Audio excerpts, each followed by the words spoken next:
चलिए नमस्कार, शुरू करते हैं आज की क्लास। और आज के इस कौमारभृत की क्लास में हम लोग पढ़ेंगे वेदनाध्याय।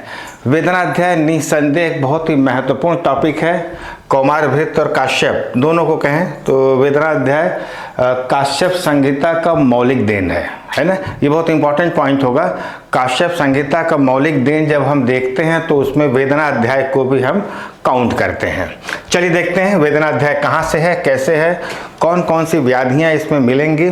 और आप बिल्कुल इस बात को समझ सकते हैं कि बहुत छोटा सा बच्चा जो 2, 4, 6, 8, 10 महीने का होगा, जिसको बोलने नहीं आता है और उसके शरीर में अगर कोई वेदना हो रही है, उसके शरीर में कोई व्याधि है या उसे कोई कष्ट है, तो अपने वो किन लक्षणों के द्वारा व्यक्त करेगा, इसी को काश्यप संहिता में काश्यप ने बहुत बेहतरीन तरीके से वेदना अध्याय नामक अध्याय में इसको बताया हुआ है। ठीक है, देखिए काश्यप संहिता के सूत्र स्थान का 25वां अध्याय। जब भी हम बात करते हैं, इसका एड्रेस याद रखिएगा, काश्यप संहिता के सूत्र स्थान का 25वां अध्याय। देखिए चाहे वो चरक संहिता हो चाहे सुश्रुत संहिता हो, किसी भी संहिता के सूत्र स्थान का 25वां अध्याय बहुत ही महत्वपूर्ण होता है। ठीक है, अगर चरक को देखते हैं तो चरक उसमें अग्र प्रकरण बोले हुए हैं, उसमें एक संभाषा परिषद भी है। सुश्रुत को देखते हैं तो अष्टविध शस्त्र कर्म किन किन व्याधियों में किया जाता है वो उसको डिटेल बताए हुए हैं।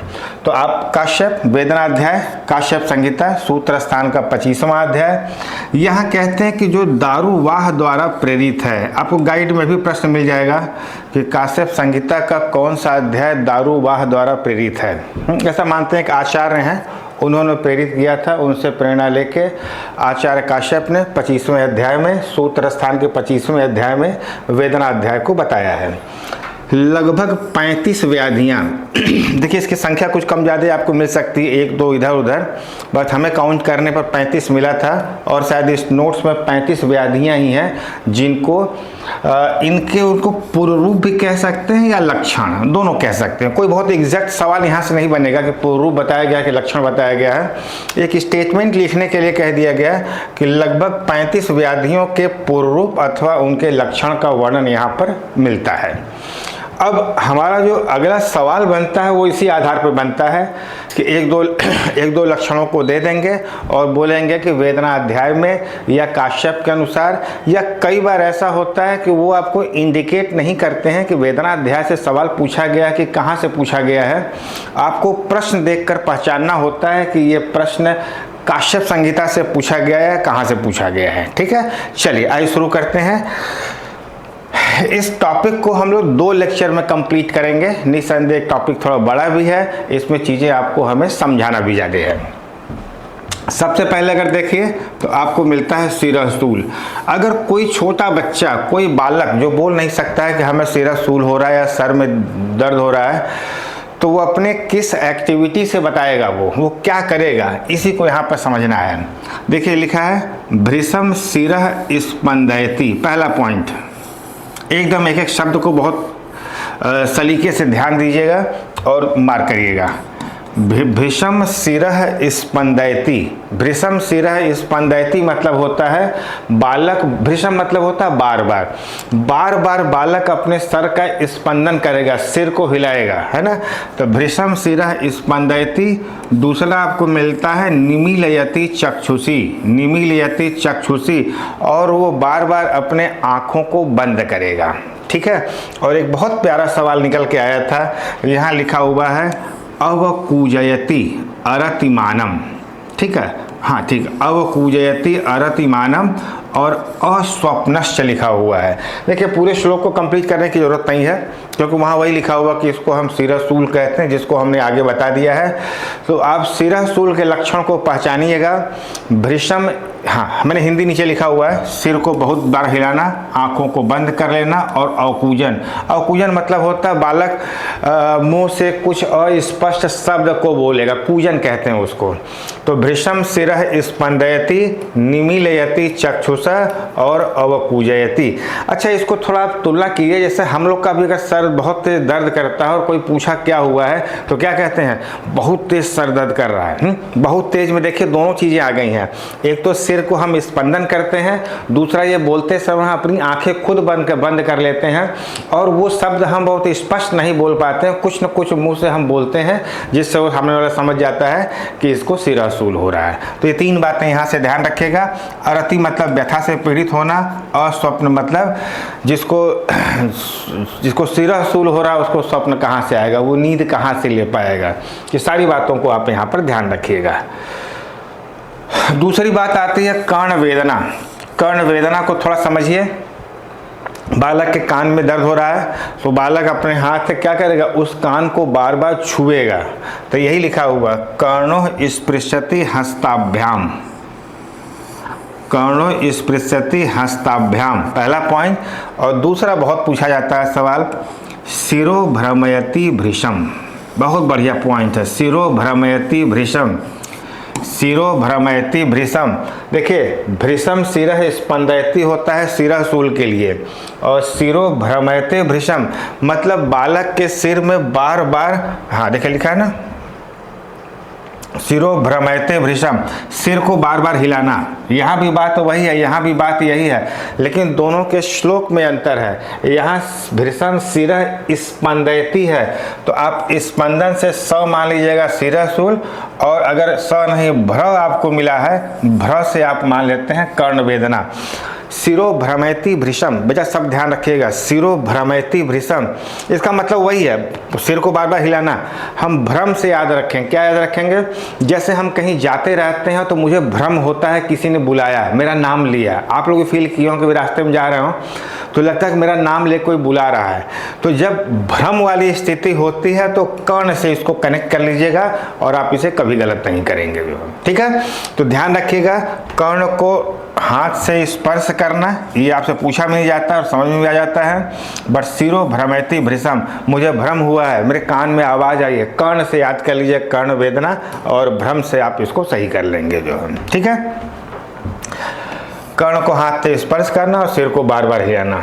तीसरा पॉइंट आपको मिलता है कंठ वेदना। कंठ वेदना को समझिएगा, बहुत प्यारा सवाल बनता है।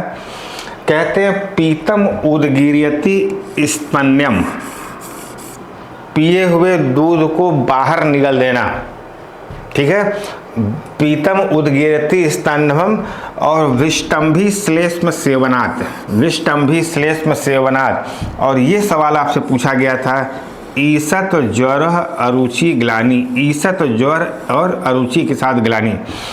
देखिए कंठ वेदना कब होगा, जब बालक के कंठ में इन्फेक्शन, थ्रोट इन्फेक्शन हो जाएगा, समझिएगा इस बात को। और जब थ्रोट इन्फेक्शन होगा तो ज्वर मिलेगा, बालक खाना नहीं, अरुचि मन नहीं करेगा और ग्लानि से पीड़ित रहेगा। तो पहले इसको कंठ वेदना से ये तीन चीज़ समझ लीजिएगा। फिर ध्यान रखिएगा, जब कंठ में वेदना होती है तो हमें कफवर्धक या ठंडे पदार्थ से बहुत दिक्कत होती है। इसीलिए देखिए जब भी कंठ वेदना वाला या थ्रोट इन्फेक्शन वाला बालक या बच्चा रहता, कोई रहता है, तो रात को सोने के बाद जब सुबह उठता है, जब कफ वाली कंडीशन होती है तब वेदना ज़्यादा होती है और धीरे धीरे वो वेदना कम हो जाती है। तो एक बहुत प्यारा शब्द है, ध्यान रखिएगा, श्लेष्मवर्धक पदार्थों के सेवन से विष्टब्ध होना, ये वर्ड ध्यान रखिएगा। विष्टम्भी श्लेष्म सेवनम, विष्टम्भी श्लेष्म सेवनम। हाँ, श्लेष्म सेवन, श्लेष्म का संबंध सीधे किससे होगा, कंठ व्याधि से। और कंठ में वेदना हो रही है तो पिए हुए दूध को बालक क्या करेगा, उगल देगा, ठीक है। तो पीतम उदगीर्यति स्तन्यम लिखा है, आपको आगे अंतर दिखाएंगे जहां आपको कोई और शब्द मिलेगा, बट पीतम उदगीर्यति स्तन्यम ध्यान रखिएगा, ये आपको कंठ वेदना मिलेगा, ठीक है। बहुत इंपॉर्टेंट पॉइंट है, ईसत ज्वरो अरुचि और ग्लानि। ईसत ज्वर तभी होगा जब उसके कंठ में, थ्रोट में इन्फेक्शन होगा, जिसको हम कंठ वेदना कह सकते हैं। उदरशूल, बहुत प्यारा सवाल है। उदरशूल के लिए कहा गया है स्तन्नम व्युदस्ते, रोती, रोती भी कह लीजिए, स्तन्नम व्युदस्ते, है ना। और उत्तानश्च अवभजते, और उदर में स्तब्धता के साथ, शीतता के साथ मुख पर स्वेद होना, बेटा इस सारे लक्षण को समझिएगा। देखिए कहना क्या चाह रहे हैं, स्तनपान छोड़ देना, स्तन्यम व्युदस्ते, शब्द ध्यान रखिएगा, very very important, very very important. स्तन्यम व्युदस्ते, स्तन्यम व्युदस्ते का मतलब होता है स्तनपान को छोड़ देना, स्तनपान को छोड़ देना। अगर किसी को उदर में शूल हो रहा है तो स्तनपान छोड़ देगा, उसके लिए जो शब्द प्रयोग किया गया है स्तनम व्युदस्ते, पहला पॉइंट हो गया। दूसरा क्या है, उत्तानश्च अवभजते, ध्यान रखिएगा, बालक के उदर में शूल है, अब यहाँ उत्तान शयन करेगा, अधोशयन, याद करिए किस बाल ग्रह का लक्षण था, अधोशयन जो है अंधपूतना का लक्षण था, और उत्तानश्च अवभजते मतलब होता है बालक उत्तान शयन करेगा। देखिए बालक के उदर में शूल है तो वो चाहेगा कि हमारा जो व्याधि है, जो हमारी कष्ट है वो देखें, तो वो पेट के बल नहीं सोएगा, पीठ के बल सोएगा और पेट को ऊपर उत्तान शयन करना चाहेगा। तो उत्तान शयन उदर शूल में मिलेगा। उदर में स्तब्धता कभी पूछेगा नहीं, और क्या लिखा हुआ है, शीत लगना और मुख पर पसीना का होना, शैत्य मुख स्वेदा। बेटा अभी 2 साल पहले पीजी का पूछा गया सवाल था, केवल इतना पूछा गया था कि मुख पर स्वेद होना किस रोग का लक्षण है। मुख पर स्वेद होना उदर शूल का लक्षण है, मुख पर स्वेद होना उदर।